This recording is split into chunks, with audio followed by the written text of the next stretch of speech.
Hi, I'm back again, and I'm going to continue reading to chapter 12.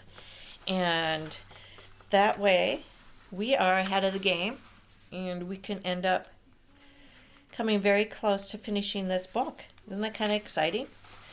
And actually, chapter 12 is not that long. And so, just to refresh your memory, in chapter 11, Edmund was at the castle, and the witch sent out her henchmen, the wolves, and to the beaver's house and to kill whatever there was there. That included Edmund's sisters and brothers and the beavers. And if there wasn't, once that was done, that they were supposed to rush over to the stone table, just in case there was nobody there. Um, and then also remember, Edmund went along with the witch to go find to the stone table. And remember, as they were going, it started getting warmer and warmer and warmer. And at one point, they came across a bunch of wolves, a fox, and some squirrels, and they were having like a little celebration. And it was actually the Christmas feast because remember, Christmas had came. Um, and the queen was so upset by this because that means that winter's coming again. That her little creature her little that Nardia is no longer going to be winter year round. That it's going to start changing. And actually, as they got closer and closer to the river, it actually started getting nicer and nicer. There was flowers blooming. There was the river was opening up. Birds were singing and dancing and flying around. So it was no longer becoming winter. It was more like spring. And so that's where it left off. And let's see what chapter 12 brings us. And it's Peter's first battle.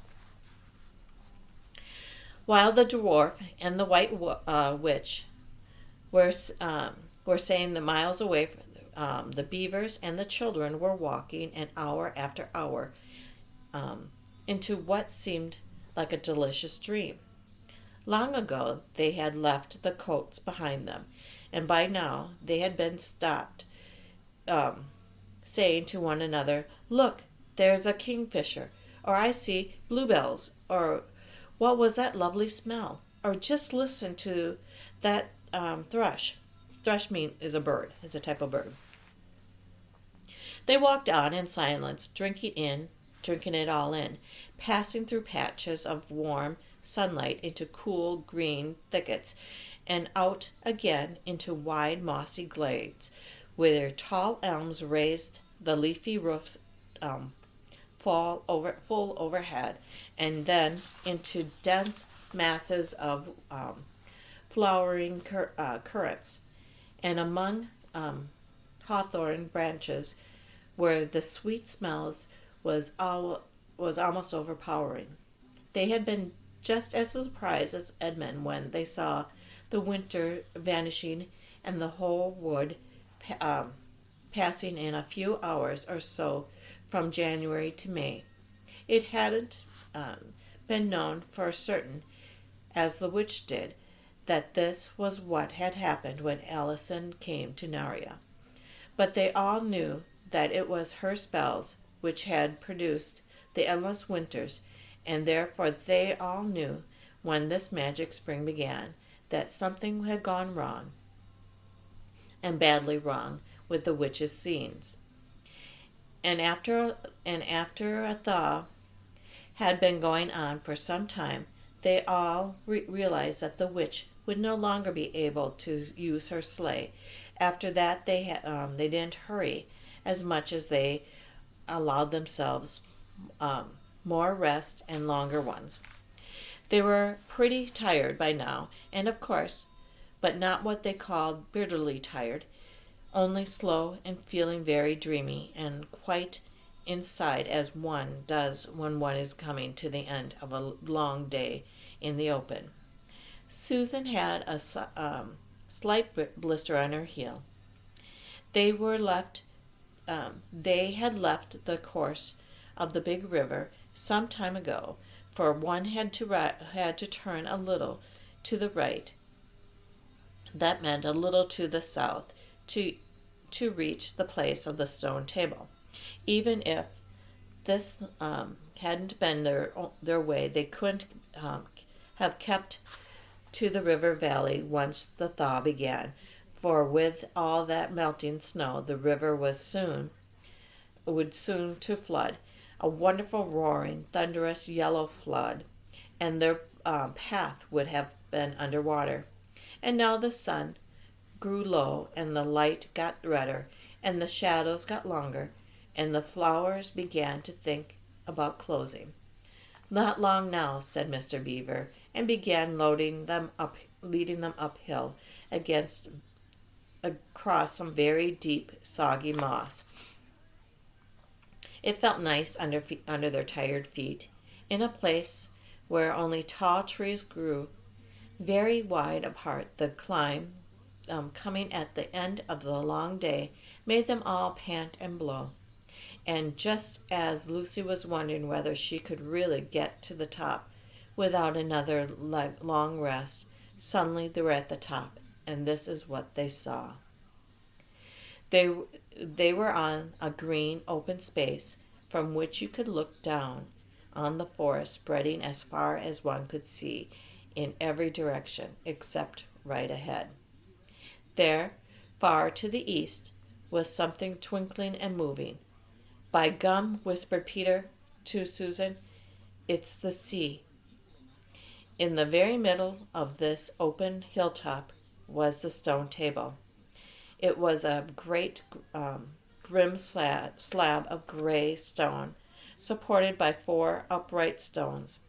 It looked very old and is cut all over with strange lines and figures that might be the letters of an unknown language.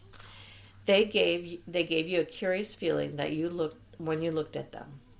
The next thing they saw was a pavilion pitched on the side of an open place. A wonderful pavilion it was, and especially now that when the light of the setting sun fell upon it, with sides that looked like yellow silk and cords of crimson, a tent pegs of ivory, and high above it on a pole a banner which bore a red remnant lion fluttering in the breeze, which was blowing in their faces from the far-off sea. While they were looking at this, they heard a sound of music on the right, and turning in that direction, they saw what they had come to see. Allison stood in the center of a crowd of creatures who had grouped together themselves around him in the shape of a half moon.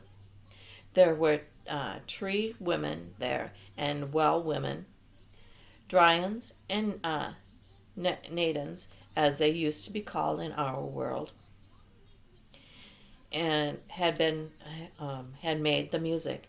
There were 4 great centurions, that's horses and men, half horse, half men.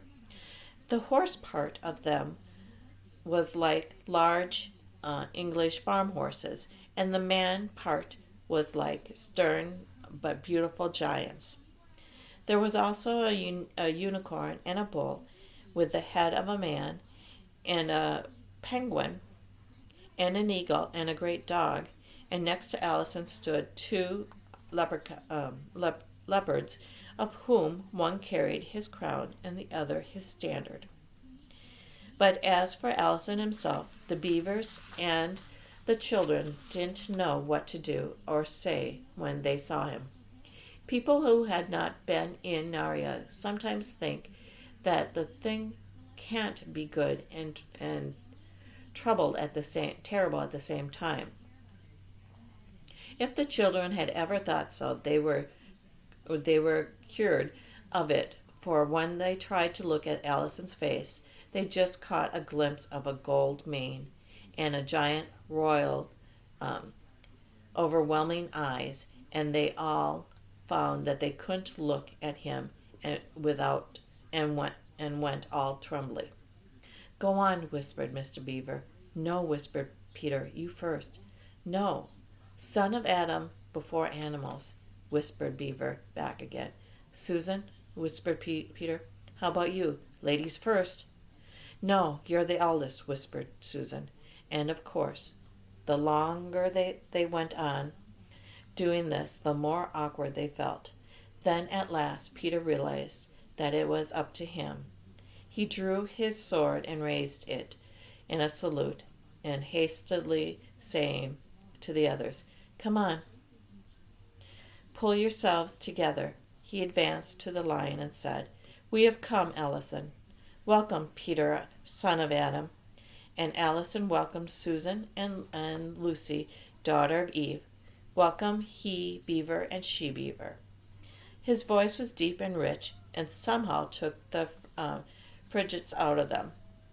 They now felt glad and quiet, and it didn't seem awkward to them to stand and say nothing. "But where is the fourth?" said Allison. "He had tried to betray them and joined the White Witch, oh, Allison," said Mr. Beaver, and then something made Peter say, "That was partly my fault, Allison. I was angry with him, and I think that helped him to go wrong." And Allison said nothing either to excuse Peter or to blame him, but merely stood looking at him with his giant, unchanging eyes, and it seemed to all of them that there was nothing to be said. "Please, Allison," said Lucy, "can anything be done to save Edmund?" "All we shall do," said Allison, "but it may be harder than you think." And then he was silent again for some time. Up to that moment, Lucy had been thinking how royal and strong and peaceful his face looked right now. It suddenly came in her head that he looked sad as well. But the next minute, the expression was quite gone. The lion shook its mane and clapped his paws together. Terrible paws, thought Lucy, if he didn't know how to velvet them, and said, "Meanwhile, let the feast be prepared. Ladies, take these daughters of Eve to the pavilion, and masters to them." When the girls were gone, Allison laid his paw on, though it was velvet, it was very heavy on Peter's shoulders, and said, "Come, son of Adam, I will show you a far-off sight of a castle where you are to be king."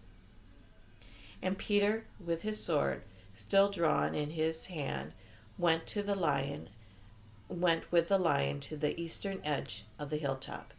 There a beautiful sight met their eyes. The sun was setting behind their backs. That meant that the whole country below them lay in the evening light. Forests and hills and valleys, and winding like a silver snake. The lower part of the great river, and beyond all this, miles away, was the sea, and beyond the sea the sky, full of clouds which were just turning rose color with a reflection of the sunlight. But just where the lands of Narium met the sea, in fact, at the mouth of the great river, there was something on a little hill shining. It was shining because it was a castle, of course. The sunlight was reflected from the windows, which looked towards Peter and the sunset. But to Peter it seemed like a giant star resting on the seashore. "Oh, that old man," said Allison, "is Parvel of the Four Thrones. in one of which you must sit as king. I show it to you because you are the firstborn, and you will be the high king over all the rest."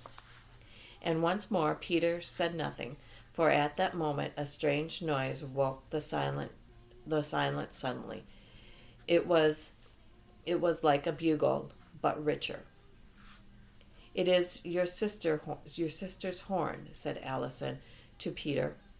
It is a slow voice, in a low voice, so low as it was almost a purr.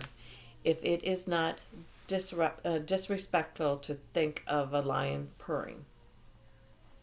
For a moment Peter did not understand. Then when he saw all the other creatures start towards and heard Allison say, with a wave of his paw, "Back, let the prince win his spurs," he did understand and set off running as hard as he could to the pavilion. And there he saw the dreadful sight. The Nereids and the Dryads are straggling in every direction. Lucy was running towards him as fast as her short legs could carry her, and her face was white as paper. Then he saw Susan make a dash for a tree and swing herself up, followed by a huge gray beast. At first Peter thought it was a bear. Then he saw that it was looked like an Alliston, though it was far too big to be a dog. But then he realized that it was a wolf standing on its hind legs with its front paws against the tree trunk, snapping and snarling. All the hair on its back stood up on end. Susan has not been able to get higher than the second branch. One of her legs hung down so that the foot was only an inch or two above the snapping teeth. Peter wondered why she did not get higher, or at least try to better grip. Then he realized that she was just going to faint, and that if she fainted, she would fall off. Peter did not feel very brave. Indeed, he felt like he was going to be sick. But that made no difference to what he had to do. He rushed straight up to the monster and aimed the slash of his sword at its side. That stroke never reached the wolf. Quick as lightning, it turned around, its eyes flaming, and its mouth wide open, in a howl of anger. If it had not been so angry that it simply had to howl, it would have got him by the throat at once. As it was, though all of this happened too quickly for Peter to think at all, he had just time to duck down and plunge his sword as hard as he could between the brute's forelegs into its heart. They then became a horrible, confused moment, like something in a nightmare. He was tugging and pulling, and the wolf seemed neither alive nor dead, and its bared teeth